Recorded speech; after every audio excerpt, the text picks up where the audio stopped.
ويا أهلا وسهلا بيوتيوبيين قلبي، شخباركم؟ يا رب انكم كلكم بخير. شايفين المنظر؟ شايفين المنظر السيء جدا؟ تعرفون يوم بدون أمي شنو يعني؟ يعني عفسة، يعني هوسة، يعني ما في نظام، يعني ما في نصايح، يعني ما في يا بنتي سوي لا تسوي، يعني ما في هذا كله. والصراحة يعني سمعت بيت يقول لك: أمك ما غير أمك وطن يا ابن الأجواد، فرصة حياتك ضمها واغتنمها، في حضنها رحمة وقصة وميلاد، ما يكفي الجنة مواطي قدمها. تعالوا معي بالفلاج. جمعت لكم إياه خوش تلميعة. طيب ليش يجي الضوء؟ إيه، لمعته بطريقة تجنن. صدق صدق ما خليت يعني. ونرجع لسالفة اليوم بدون أمي. طبعا قمت فتحت كل ستاير البيت عم الضوء الشمس يدخل داخل، وفتحت شوية من الشبابيك حتى هم الجو يتغير بالبيت. وشنو هم سويت؟ وبديت أسوي الغداء. طبعا بهاليوم كنت راح أسوي بامية بامية بامية بامية. جهزت، جبت قطع اللحم راح أحطها بالبامية، وجبت البامية نوع، هذا النوع.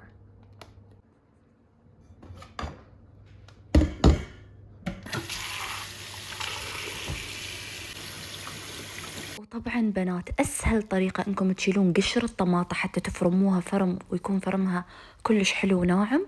تذبون ماي حار، تغلون ماي فوقها ورا 10 دقايق، النتيجة واو، تشيلون القشر بكل سهولة. طبعا هنا جيت احمس اللحم، والسر بطعم اللحم بكل الاكلات انكم تحمسوه عدل. شوفوا بنات، حمست اللحم عدل عدل عدل قبل لا ادخله بجدر الضغط. طبعا اللحم شكله رهيب وريحته رهيبة.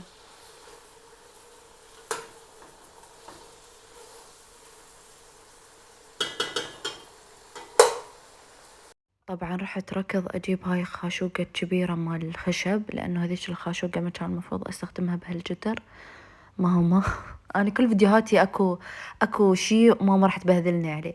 المهم، هذاك الجدر حاطه اللحم، هسه راح اضيف اللحم على البامية والثوم. طبعا الريحة مستوعبة كمية الابداع اللي طلع مني، والله العظيم ان شكلها ناري. خلوني بس اصبها. وهسه راح افرغ اللحم واحطه فوقه واجهز السلطة. جهزت البامية، اللحم هنا حاطتها حتى اضيفه على البامية. السلطة راح اجهزها. وما شاء الله حاولت اني ابدا ما اوسخ المطبخ، يعني قد ما اقدر كنت اجهز الاشياء شوي شوي، اقطع مثلا وارمي الاشياء، اسوي اجهز وارجع الاشياء اماكنها، فهمتوا؟ حتى المطبخ ما يعتفس علي. وهنا فتحت جدر الضغط. طبعا بنات انتبهوا انتبهوا انتبهوا وميت انتبهوا وانتوا تفتحون جدر الضغط. تمام، طبعا فتحته وشردت. نوت هاي بالنسبة لي من أفضل السلطات وجدا بيسك، يعني عبارة عن طماطة خيار وبصل بس. زين، آخذ الزيت، زيتون،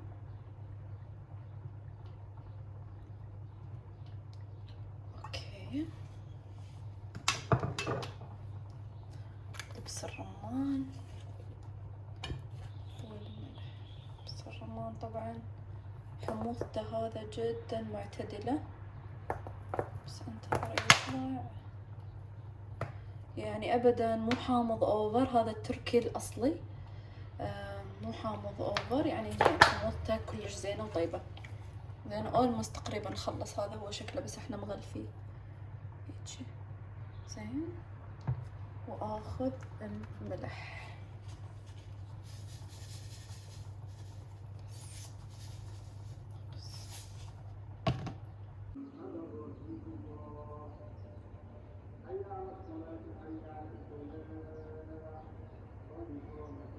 الله أكبر الله أكبر، أشهد أن لا إله إلا الله وأشهد أن محمد رسول الله. خليت البامية على النار تتخثر. وشنو سويت؟ هم جهزت السلطة، باقي التمن قبل لا يجي بابا من الدوام وأختي. راح أحط التمن عمود يكون كلش حار، أوكي. وبس جاية أقرأ قرآن شوية وأحفظ الورد مالي لين ما يستوي الأكل.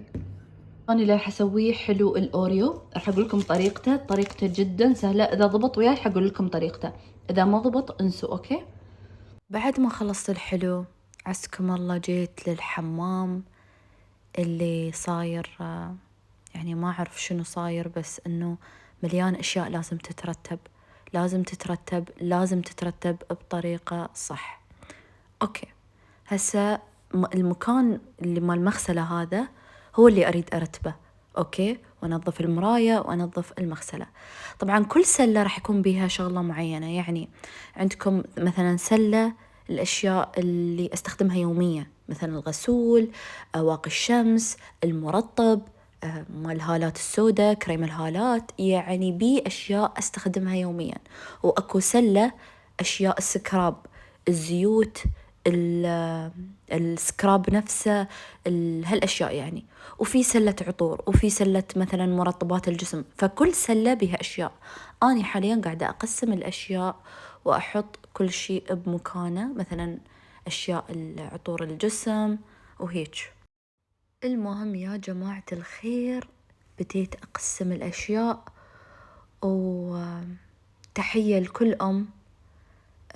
هسه مثلا أشيائي هاي أنا مسؤولة عنها، بس لأني أنا جد تاركة البيت فترة طويلة، فترة الشغل، فترة الدوام، أنا أداوم في منطقة ثانية كنت. فالوضع يعني لما أني رجعت وانغمست في أمور البيت استوعبت أمي كانت تسوي هالأشياء، أنا ما كنت موجودة. فاهمين علي؟ فشكرا أمي على كل مجهود تسويه بهذا البيت. وطبعا نظمت كل شيء بسلات، يعني حسب الاستخدام. مثل ما قلت لكم السلة هاي اللي قاعدة أحط بيها هسه السلة للاستخدام اليومي، يعني حطيت بيه الغسول، المرطب، السيرومات اللي استخدمها، مرطب الجسم، هاي الأشياء تكون يومية، كريم الهالات السوداء كذا هيك. تمام. والسلة هاي الثانية مثلا اللي شبه يومية، معطر الجسم، تونر الشعر، زيت الوجه، يعني أشياء هيك، زيوت مال ترطيب تكون. شلت بعد ما نظمت الأشياء نظمتها بالبوكسات هذه، شلتها. تمام. ونظفت المراية، طبعا نظفت السنك اللي تغسلون بيها ايدكم، حتى هيك كل شي يكون يلمع وحلو ومرتب. طبعا ما شاء الله المراية صارت تلقلق، وهم جبت بالاسفنجة، حطيت فيري وديتول ودعكت هذا الشي، ما ادري شو تسمونه الصراحة، بس اللي يم السنك هذا. وبديت ارجع السلات. طبعا هاي السلة حاطة بيها أشياء سكراب وليف، هاي اللي شايفينها الخضرة والبنفسجية، هاي تلبسوها كجلافز بالإيد وتسكربون للسكراب للتقشير، فهمتوا؟ ومعاها زيوت طبعا أضيفها للمقشر اللي أريد أستخدمه. وهذا هم أشياء ماسكات هذول ماسكات ومقشرات ويا بعض. هذولاك حطيت هناك مزيل الميك اب اللي عندي، المزيلات الميك اب كلها ويا بعض نفس المكان. طبعا ما لهم سلة.